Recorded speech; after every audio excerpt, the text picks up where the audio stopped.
Bonjour mes élèves de 3e, nous revoilà ensemble pour poursuivre notre parcours 3 sur les micro-organismes. À nouveau, je me dirige sur le site de madameducerf.fr. Lorsque je suis sur madameducerf.fr, je vais donc cliquer sur cours 3e, parcours 3, thème 3 et parcours 1. Le monde microbien est notre organisme. Nous avons déjà étudié ensemble le grand A, les micro-organismes et notre corps. Nous avons donc défini ce qu'étaient des micro-organismes, notamment les micro-organismes pathogènes, ce qui allait entraîner une maladie. Nous avons étudié ensemble le grand B, les micro-organismes et l'infection. Nous avons vu que lorsque les micro-organismes pénétraient nos barrières naturelles, nous étions contaminés. Et nous avons vu qu'ensuite, ces micro-organismes allaient proliférer, se multiplier à l'intérieur de notre corps, ce qui allait déclencher bien sûr une série de symptômes, dont la fièvre, des douleurs, etc. Et là, c'est ce que nous appelions l'infection. Nous allons passer au grand C, à droite, sur une nouvelle double page. Nous allons écrire « Limiter la contamination et l'infection ». C'est-à-dire que nous allons voir les moyens pour réduire la probabilité d'être contaminé et la probabilité d'être infecté par des micro-organismes pathogènes. Une fois qu'on a écrit sur la nouvelle double page à droite le titre, nous allons pouvoir coller à gauche l'activité. Elle est disponible sur ce lien et bien évidemment, je vous la mets également en PDF sur Pronote. De mon côté, je vais l'ouvrir ici, puisque j'ai déjà mis mes réponses cachées, bien sûr. Donc, ce que je vous propose, comme à chaque fois, c'est de lire ensemble les consignes, ensuite de mettre pause, d'essayer vous-même de répondre à gauche de votre cahier partie activité aux questions posées. Et une fois que vous avez répondu, eh bien vous remettez play et vous corrigez avec moi. On peut procéder question par question ou activité complète et corriger tout à la fin. Mais essayez dans un premier temps d'y faire tout seul, c'est ce qui vous permettra bien sûr de progresser. La première activité, notre activité 3 s'intitule « Formuler des hypothèses pour éviter l'infection ». Nous allons donc travailler une compétence bien particulière qui est la compétence d'écrire des hypothèses et leurs conséquences vérifiables. Nous allons préciser ce que c'est. Alors bien sûr, j'ai mis ici une petite image, celle que vous avez peut-être déjà eu l'opportunité de croiser plusieurs fois, qui est une image sur le coronavirus, puisque c'est un sujet d'actualité, avec justement des moyens conseillés pour éviter la contamination et l'infection. Nous allons en reparler dans quelques instants. Ce que l'on sait, des micro-organismes pathogènes peuvent entraîner des infections. Ce que l'on cherche à résoudre, comment éviter que les micro-organismes entraînent une infection? Première consigne. À partir des documents 5, 6 et 7, page 409, nous allons donc avoir besoin du livre, proposer plusieurs hypothèses et leurs conséquences vérifiables afin de prévenir la contamination d'un individu. Petit rappel, ce qu'on appelle une conséquence vérifiable, ça va être ce qui peut se produire si l'hypothèse est exacte. Donc on imagine que notre hypothèse est juste et dans ce cas-là, qu'est-ce que cela impliquerait? Une conséquence vérifiable permet de voir si déjà votre hypothèse est cohérente avec le problème et ensuite si elle a on va dire une justification scientifique, si ce n'est pas en fait une hypothèse un peu hurluberlue. Alors, pour trouver le livre, donc normalement vous avez tous un livre à la maison. Je vous rappelle si jamais vous n'avez pas votre livre disponible, quand vous allez sur le magnifique site de Madame Ducerf, au niveau de l'accueil, j'attends que ça apparaisse. Ici, vous avez un lien sur le livre Belin cycle 4. Lorsque vous cliquez sur ce lien, vous tombez sur les pages du livre et justement sur les documents dont on va avoir besoin pour rédiger nos hypothèses. C'est parti, première consigne. À partir des docs 5, 6, 7, page 409, proposer plusieurs hypothèses et leurs conséquences vérifiables afin de prévenir la contamination d'un individu. Donc, voici les documents. Moi, je les ai mis directement ici. Ça nous évite d'aller les rechercher dans les livres. Document 5. Nombre de virus dans l'air dans la chambre de malade.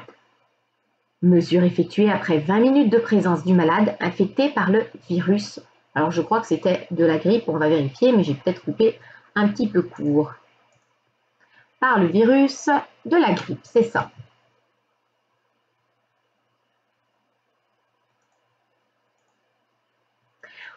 Qu'est-ce qu'on voit sur ce document? C'est donc un document graphique. On regarde toujours les axes. Ici, sur l'axe des abscisses, nous avons la distance au malade en centimètres. Sur l'axe des ordonnées, nous avons le nombre de virus dans l'air. On s'aperçoit que selon la distance en centimètres que nous avons par rapport au malade, eh bien, le nombre de virus dans l'air décroît considérablement, surtout si on franchit la barrière des 100 cm, c'est-à-dire la barrière des 1 mètre.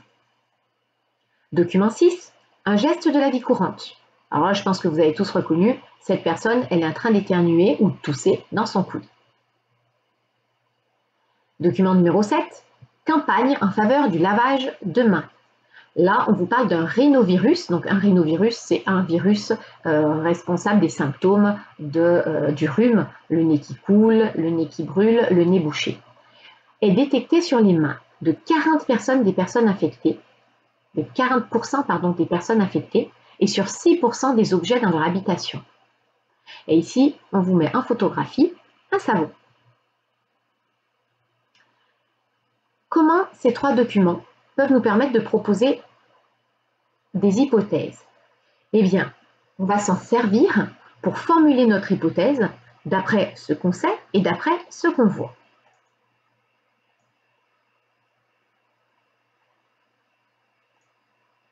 Mon hypothèse, attention, lorsqu'on formule une hypothèse, donc ça c'est ma version, mais j'espère bien que vous avez écrit la vôtre avant de lire ma réponse.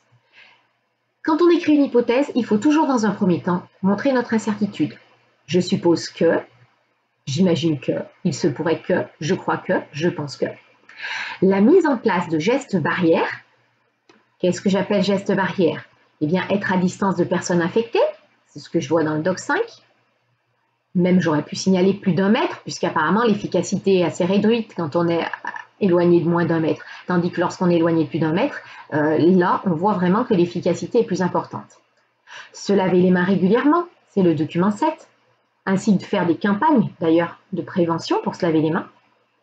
Éternuer et tousser dans son coude, doc 6.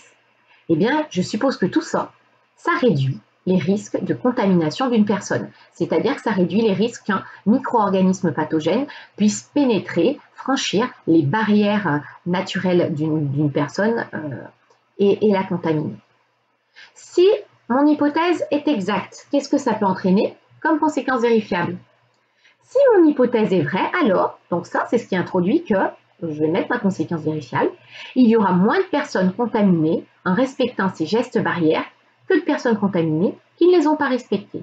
Ça veut dire que si je fais une expérience, par exemple avec un groupe d'individus qui respectent des gestes barrières et un groupe d'individus qui ne les respectent pas, eh bien normalement je devrais voir, si mon hypothèse était juste, eh bien que dans le groupe d'individus qui a respecté les gestes barrières, il y a beaucoup moins de personnes contaminées que dans l'autre groupe. En réalité, cette hypothèse, elle a déjà été testée, notamment avec l'actualité, puisqu'on a montré dans des villes avec des personnes qui respectaient bien les gestes barrières par rapport à d'autres endroits, que la contamination au coronavirus était beaucoup plus réduite dans le cas du respect de ces gestes. Donc voilà ce qu'on appelle une hypothèse, en formulant une phrase avec une expression qui montre notre incertitude, et ensuite sa conséquence vérifiable, c'est-à-dire qu'on imagine ce que notre hypothèse va entraîner comme conséquence, si elle était juste. Ça ne veut pas dire, quand j'écris une hypothèse, qu'elle va être juste, mais ça permet de montrer à quoi on s'attend si notre hypothèse était exacte. Ça veut dire qu'on se projette quand même dans l'idée que notre hypothèse soit exacte. Je passe à la question 2. À partir des docs 5 et 6, page 401, formuler une hypothèse et sa conséquence vérifiable Quant aux actions à mettre en place au collège pour éviter la propagation de micro-organismes pathogènes. C'est parti, voici les docs. Donc, document 5. Je lis le titre, les effets d'une campagne de prévention. Pendant 3 mois dans certaines écoles d'Égypte, on a rappelé aux enfants l'importance de se laver les mains avec du savon. Donc peut-être qu'il y avait des affichages, peut-être que les professeurs rappelaient aux élèves l'importance de se laver les mains. On ne sait pas trop, mais en tout cas, c'est une campagne de prévention. Ici, on a à nouveau un graphique, axe des abscisses, école participant à la campagne de prévention, école ne participant pas à la campagne, axe des ordonnées, le nombre d'élèves malades.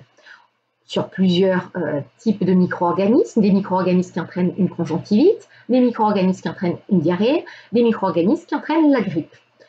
Et on constate, pareil, là, de façon assez évidente, que ceux qui ont participé à la campagne de prévention, eh bien, il y a à peu près 2 fois moins d'élèves malades que dans les écoles qui n'ont pas participé à cette campagne. Document 6, là, on a des petites images, des petits dessins qui nous rappellent ce qu'on appelle les règles d'hygiène corporelle. Donc, qu'est-ce que l'hygiène? L'hygiène, c'est se brosser les dents au moins 2 fois par jour après un repas. C'est mettre des vêtements propres au lever. C'est se laver les mains en rentrant à la maison, par exemple. C'est se laver les mains aussi après s'être mouché, après avoir éternué, après avoir toussé. C'est se laver les mains aussi lorsqu'on sort des toilettes, après avoir mangé. Et c'est aussi se laver tout court, prendre une douche, un bain, 1 fois par jour. Donc, qu'est-ce que je peux écrire comme hypothèse en me servant de ces 2 documents? Pour imaginer, réduire, éviter qu'un micro-organisme se propage au sein de mon établissement scolaire. Moi, ce que je propose, c'est, j'imagine que, je suppose que, je crois qu'il se pourrait que les règles d'hygiène, comme, donc je donne des exemples quand même puisque j'ai mes documents pour m'en servir, se laver les mains régulièrement avec du savon, en rentrant à la maison, après s'être mouché, après être allé aux toilettes, avant, après les repas, se laver le corps et les dents régulièrement, mettre des vêtements propres, donc c'est des informations que j'ai retirées dans le document 6, ainsi que mener des campagnes de prévention, ça c'est ce que j'ai retiré du document 5, eh bien j'imagine que tout ça, ça permet d'éviter la propagation de micro-organismes pathogènes. Conséquence vérifiable, si j'ai raison, si les règles d'hygiène permettent d'éviter la propagation de micro-organismes pathogènes, qu'est-ce que ça va faire? Eh bien, cela implique, mon hypothèse, qu'il y aura moins de personnes contaminées en écoutant et en respectant ces mesures d'hygiène que de personnes contaminées qui ne les connaissent et ne les respectent pas. Et d'ailleurs, cela est prouvé en partie par le DOC 5, puisque le test a vraiment été réalisé. Et on voit que, en effet, ceux qui écoutent, qui participent à des campagnes, sont moins malades que ceux qui ne participent pas.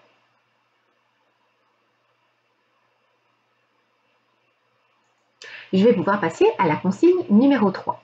Donc à nouveau, on met pause, on lit la question, on rédige sa réponse et on vérifie. Consigne numéro 3. À partir des docs 2 et 6, pages 416 et 417, donnez une hypothèse et sa conséquence vérifiable. Là, on travaille vraiment sur l'hypothèse. Pour limiter une infection bactérienne sans accélérer l'apparition de bactéries résistantes. Alors ces documents, ils sont très intéressants parce qu'ils vont nous parler des antibiotiques. Et les antibiotiques, il y a une polémique à leur sujet. On va voir laquelle. Document 2. Ce document, il est très intéressant parce qu'il montre en photographie ce qu'on appelle un antibiogramme. Un antibiogramme, c'est une boîte. Alors peut-être que vous ne le voyez pas parce que c'est une photo prise de haut, mais c'est une petite boîte qui fait à peu près, on va dire, 1 à 2 cm de profondeur, dans laquelle on a coulé ici une gélose. Donc une gélose, ça ressemble un petit peu à de la gelée. Et cette gelée, donc vous savez, la gelée, c'est un petit peu mou. Et cette gelée contient en fait des substances nutritives pour des micro-organismes pour permettre qu'ils se développent. Ça permet donc leur culture, leur élevage en somme. Mais à l'intérieur de cette gelée, on dispose aussi de petites pastilles. Et ces petites pastilles, elles contiennent un antibiotique. Bien évidemment, ce ne sont pas les mêmes antibiotiques. Ça va permettre de tester l'efficacité d'un antibiotique. Donc on dispose plusieurs pastilles de différents antibiotiques. Et ensuite, à l'intérieur, on ensemence, alors en général on a même ensemencé avant de déposer les pastilles d'antibiotiques, on ensemence le micro-organisme qu'on veut tester. Par exemple, si on est en train d'étudier la bactérie qui entraîne, je ne sais pas moi, une infection intestinale, on la dépose. Ensuite, on dépose les pastilles, on attend quelques heures et on va voir apparaître, ou pas, hein, des auréoles autour des pastilles. Ces auréoles, ce sont les zones d'action de l'antibiotique, c'est-à-dire la zone où il n'y a plus de bactéries. La bactérie a été détruite. Donc, si la bactérie est sensible à l'antibiotique, elle ne peut pas se multiplier autour du disque. Si elle est résistante à l'antibiotique, elle se multiplie autour du disque. Donc, par exemple, ici, pour traiter cette bactérie-là, si une personne tombe malade, ça ne servira à rien de lui prescrire cet antibiotique. On va lui prescrire celui-ci. C'est celui qui a la zone, vous voyez, d'action la plus importante par rapport à celui-ci ou celui-là. Parce que c'est là que le disque a un rayon le plus grand. Ça veut dire qu'un antibiotique, d'une part, il est efficace sur les bactéries et pas du tout sur les virus. On aurait pu essayer de faire un antibiogramme en mettant des pastilles d'antibiotiques et en déposant des virus. N'importe quel virus avec n'importe quel antibiotique, hein, ça n'aurait pas réagi. Les virus sont complètement, on va dire, protégés des antibiotiques. Les antibiotiques n'ont aucune action sur les virus. Donc tout d'abord, un antibiotique n'est prescrit que lors d'une maladie entraînée par une bactérie. Mais vous voyez bien qu'en plus, ce n'est pas pour n'importe quelle bactérie. Cette bactérie-là ne peut pas être, on va dire, combattue par cet antibiotique. Et il faut, pour chaque type de bactérie, un antibiotique approprié, un antibiotique spécifique, un antibiotique précis. Donc là, on apprend que les antibiotiques sont utiles pour lutter contre les bactéries, mais chaque bactérie doit être guérie, on va dire, on doit lutter contre son infection par un antibiotique approprié. Document 6. Quelques facteurs accélérant l'émergence des bactéries résistantes. En effet, il y a un souci avec les antibiotiques, c'est que depuis quelques années, on s'est aperçu que certaines bactéries étaient devenues résistantes. C'est-à-dire qu'il y a quelques années de cela, eh bien, des antibiotiques pouvaient détruire une certaine espèce de bactéries. Et puis, quelques années après, on s'est aperçu que cet antibiotique ne fonctionnait plus. La bactérie avait en quelque sorte gagné en résistance et parvenait à contourner la puissance de l'antibiotique et il n'avait plus d'action sur elle. Ça veut dire que pour soigner des personnes, eh bien, l'antibiotique était devenu complètement inutile. Comment éviter que des bactéries deviennent résistantes? Les bactéries en fait deviennent résistantes par habitude. Donc finalement, ça veut dire qu'il faut utiliser les antibiotiques avec parcimonie. C'est-à-dire qu'il faut les utiliser de façon appropriée et de façon limitée. Il ne faut pas utiliser des antibiotiques à tort et à travers.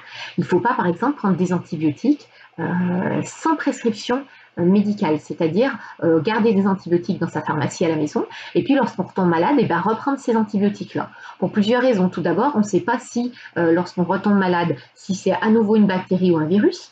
On ne sait pas en plus, imaginons que c'est une bactérie, si c'est l'antibiotique approprié à cette bactérie-là. Donc le fait de prendre un antibiotique pour rien, ça permet de développer à l'intérieur de notre corps des bactéries résistantes qui vont s'habituer aux antibiotiques que l'on prend.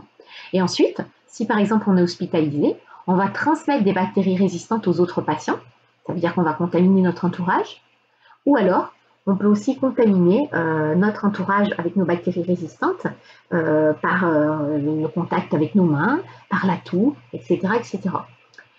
Donc pour éviter de ça, eh bien, dès le départ, il faut éviter de se traiter tout seul avec des antibiotiques. C'est absolument inutile.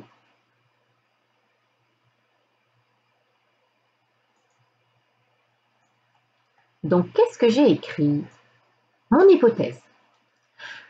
Donc je vous rappelle que je dois proposer une hypothèse pour limiter une infection bactérienne sans accélérer l'apparition de bactéries résistantes. Donc je crois que, j'imagine, je pense, que l'utilisation d'antibiotiques sur les bactéries, donc 2, Il m'a bien montré qu'il fallait l'utiliser sur des bactéries. Utiliser de façon appropriée, c'est-à-dire pour de bonnes raisons, donc prescrit par le médecin pour une infection bactérienne précise et pour une durée limitée. On ne se traite pas avec des antibiotiques pendant des semaines et des semaines. Hein. Donc ça, c'est ce que j'ai vu dans le Doc 6. Eh bien, j'imagine que ça va permettre de limiter une infection bactérienne. Si j'ai raison, cela signifie que une personne infectée par une bactérie guérira plus rapidement avec un traitement antibiotique approprié que sans. Et sans traitement adapté, la personne ne guérira pas plus rapidement et en plus, elle risque de faire apparaître des bactéries résistantes aux antibiotiques dans son entourage.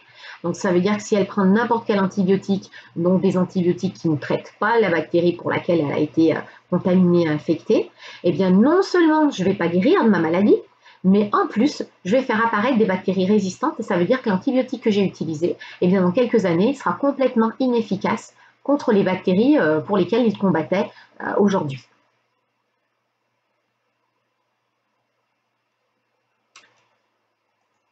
J'ai terminé l'activité.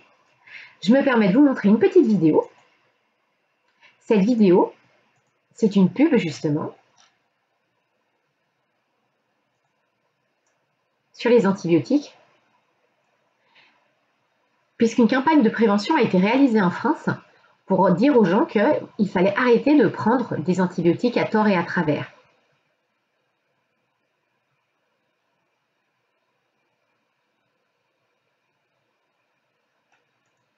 Et pour cela,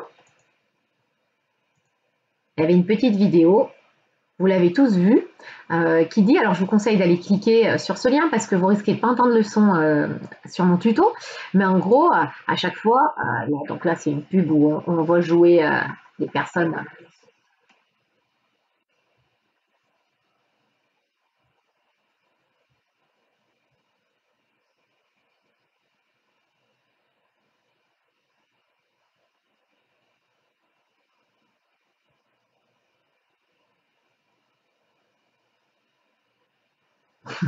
Voilà, antibiotiques pas automatiques. Donc, il y en a plein des petites pubs comme ça pour montrer aux gens qu'il faut arrêter de demander des antibiotiques chaque fois qu'on est malade, puisque l'antibiotique, c'est un médicament qui est approprié que pour des infections bactériennes et pas pour des infections virales. Donc, lorsqu'on a mal quelque part, lorsqu'on est malade, un antibiotique ne va pas forcément aider à combattre. Il ne fonctionne que sur les bactéries. Et ça, pour le savoir, eh bien, il faut aller voir son médecin qui peut faire une analyse et nous dire si c'est d'origine bactérienne ou d'origine virale.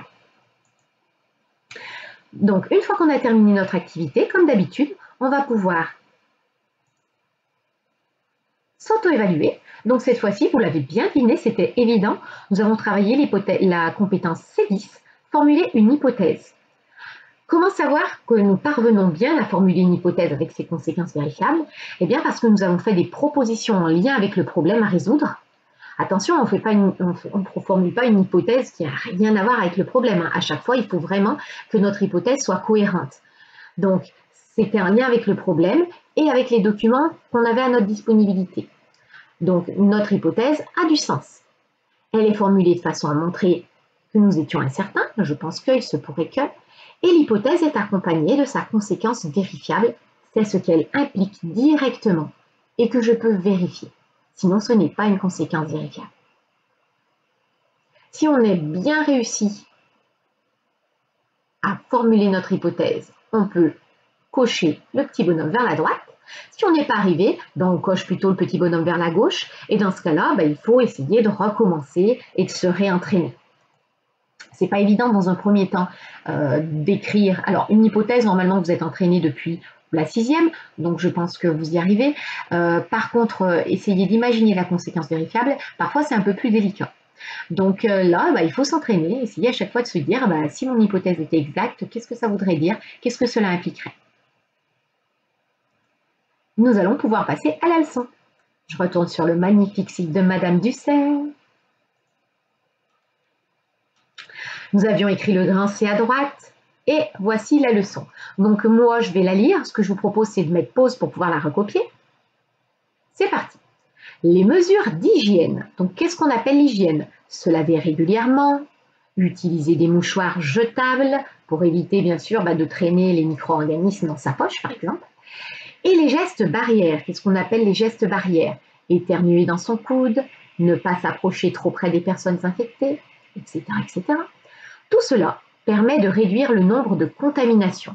Ça veut dire qu'on va éviter de transmettre les micro-organismes d'une personne contaminée, infectée, à une personne qui ne l'est pas. Donc du coup, les micro-organismes ne vont pas pouvoir franchir les barrières naturelles de la personne en bonne santé et ne vont pas la contaminer. Si jamais malheureusement on a été contaminé, dans ce cas-là, le micro-organisme, comme on l'a vu la semaine dernière, va rentrer dans notre milieu intérieur et va se mettre à proliférer. On va donc être infecté. Si on veut cette fois-ci agir sur l'infection, que faire? Eh bien, on peut utiliser ce qu'on appelle les antibiotiques qui réduisent l'infection, mais là, eux, ils ne vont agir que sur les bactéries. Et leur utilisation est inutile si c'est pour un virus, et en plus, si c'est un antibiotique qui n'est pas approprié à la bonne bactérie. La seule conséquence que ça va pouvoir avoir, et néfaste en plus, c'est de provoquer l'apparition de bactéries résistantes.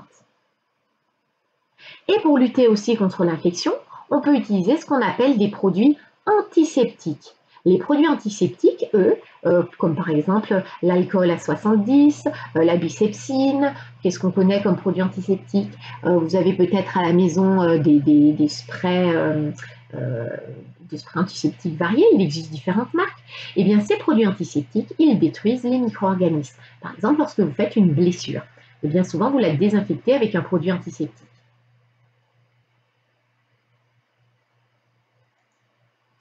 Voilà, j'espère que cette activité ne vous a pas posé trop de problèmes. Je vous retrouve pour la suite bientôt. Et d'ici là, eh bien, travaillez bien vos SVT. À bientôt.